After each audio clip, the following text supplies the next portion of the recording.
Hi friends, welcome to flavour by Sheeba channel. ಇವತ್ತೊಂದು ಬ್ರೆಡ್ಡಲ್ಲಿ ಒಂದು ಸ್ಪೆಷಲ್ ಸ್ವೀಟ್ ಮಾಡ್ತಾಯಿದ್ದೀನಿ.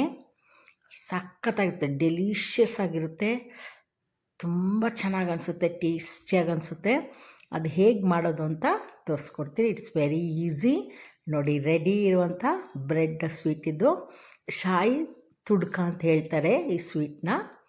ನೋಡಿ, ಬ್ರೆಡ್ಡು ಒಂದು 4 ಸ್ಲೈಸ್ ಬ್ರೆಡ್ ತೊಗೊಂಡಿದ್ದೀನಿ.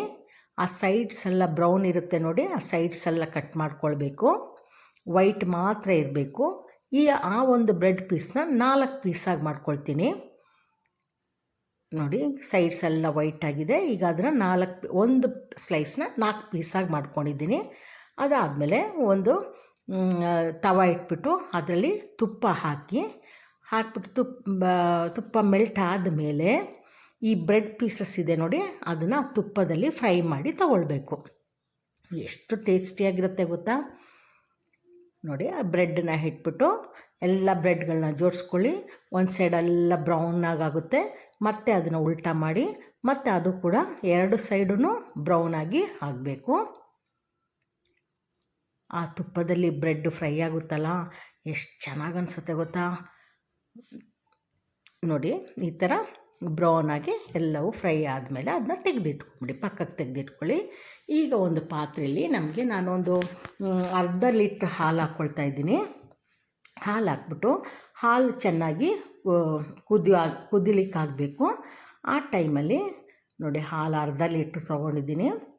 ಹಾಲು ಕುದಿಯುವಂಥ ಸಮಯದಲ್ಲಿ ಇದಕ್ಕೆ ಬೇಕಾದರೆ ನಾವು ಮಿಲ್ಕ್ ಪೌಡ್ರ್ ಹಾಲನ್ನು ಯೂಸ್ ಮಾಡ್ಕೋಬೋದು. ಸ್ವಲ್ಪ ಸಕ್ಕರೆ ಹಾಕಿ, 1 ಸ್ಪೂನ್ ಅಷ್ಟೇ ಸಕ್ಕರೆ ಹಾಕ್ತಾಯಿದ್ದೀನಿ. ಯಾಕೆಂದರೆ ಸಿಹಿ ಜಾಸ್ತಿ ಆದರೆ ತಿನ್ನೋಕ್ಕಾಗಲ್ಲ ಅದಕ್ಕೋಸ್ಕರ 1 ಟೇಬಲ್ ಸ್ಪೂನು ಶುಗರ್ ಹಾಕಿದ್ದೀನಿ. ಅದಾದಮೇಲೆ ಕಸ್ಟರ್ಡ್ ಪೌಡ್ರ್ ಇದೆ ನೋಡಿ, ಅದನ್ನು ಹಾಲಲ್ಲಿ ಮಿಕ್ಸ್ ಮಾಡಿಬಿಟ್ಟು ಹಾಕ್ತಾಯಿದ್ದೀನಿ. ಕಸ್ಟರ್ಡ್ ಪೌಡರ್ ಅದನ್ನು ಹಾಲಲ್ಲಿ ಮಿಕ್ಸ್ ಮಾಡಿಬಿಟ್ಟು, ನಾವು ಹಾಲು ಕಾಯ್ತಾ ಇತ್ತಲ್ಲ, ಬಿಸಿ ಆಗ್ತಿತ್ತಲ್ಲ, ಆ ಹಾಲಿಗೆ ಹಾಕ್ಕೊಳ್ಬೇಕು. ಆಮೇಲೆ ಮಿಲ್ಕ್ ಮೇಡ್ ಹಾಕ್ತಾಯಿದ್ದೀನಿ. ಮಿಲ್ಕ್ ಮೇಡ್ ಸ್ವಲ್ಪ ಹಾಕಿ ನೋಡಿ, ಮಿಲ್ಕ್ ಮೇಡ್ ಅದೊಂದು 4 ಸ್ಪೂನಷ್ಟು ಆಗುತ್ತೆ. ನಾವು 4 ಸ್ಪೂನಷ್ಟು ಮಿಲ್ಕ್ ಮೇಡ್ ಹಾಕ್ಕೊಳ್ಳಿ. ಈ ಕಸ್ಟರ್ಡ್ ಪೌಡರ್ ಹಾಕಿದ್ಮೇಲೆ ಹಾಲು ಗಟ್ಟಿ ಆಗುತ್ತೆ, ಹಾಲು ಗಟ್ಟಿ ಬರುತ್ತೆ. ಆಮೇಲೆ ಅದು ಕುದ್ದ ತಕ್ಷಣ ಆಫ್ ಮಾಡ್ಕೊಳ್ಳಿ, ಮುಗೀತು ಅಷ್ಟೇ. ಈಗ ಈ 4 ಪೀಸ್ ಹಾಕ್ಕೊಳ್ಳಿ, ಇದು ಸರ್ವ್ ಮಾಡಲಿಕ್ಕೆ 4 ಪೀಸು ಬ್ರೆಡ್ ಪೀಸ್ ಹಾಕ್ಕೊಳ್ಳಿ. ಆಮೇಲೆ ಅದರ ಮೇಲೆ ಈಗ ನಾವು ಹಾಲು, ಕಸ್ಟರ್ಡ್ ಪೌಡ್ರ್, ಮಿಲ್ಕ್ ಮೇಡು ಶುಗರ್ ಹಾಕಿ ಮಿಕ್ಸ್ ಮಾಡ್ಕೊಂಡಿದ್ವಲ್ಲ, ಆ ಸಿರಪ್ನ ಇದ್ರ ಮೇಲೆ ಹಾಕಬೇಕು. ಆ ಬಿಸಿಯಾಗಿ ಹಾಕಿದ ತಕ್ಷಣ ಅದು ಸಾಫ್ಟ್ ಆಗುತ್ತೆ, ಬ್ರೆಡ್ ಸಾಫ್ಟ್ ಆಗುತ್ತೆ. ಬಟ್ ಪೀಸಸ್ ಹಾಗೇ ಇರುತ್ತೆ, ಒಂಥರ ತಿನ್ನುವಾಗ ಕ್ರಿಸ್ಪಿ ಅನಿಸುತ್ತೆ. ಅದ್ರ ಮೇಲೆ ಗೋಡಂಬಿ, ಬಾದಾಮಿ, ಆಮೇಲೆ ಖರ್ಜೂರ ಅದನ್ನೆಲ್ಲ ಹಾಕಿ, ಡ್ರೈ ಫ್ರೂಟ್ಸ್ನ ಹಾಕಿ, ಏನು ಚೆನ್ನಾಗಿರುತ್ತೆ ಅಂದರೆ, ಇದನ್ನು ನೀವು ಟೇಸ್ಟ್ ಮಾಡಿದ್ರೇ ಗೊತ್ತಾಗೋದು ಅದ್ರ ರುಚಿ ಏನು ಅಂತೇಳಿ. ಇದನ್ನ ಖಂಡಿತ ಮಾಡಿ, ಒಂದು ಡಿಫ್ರೆಂಟಾಗಿರುತ್ತೆ.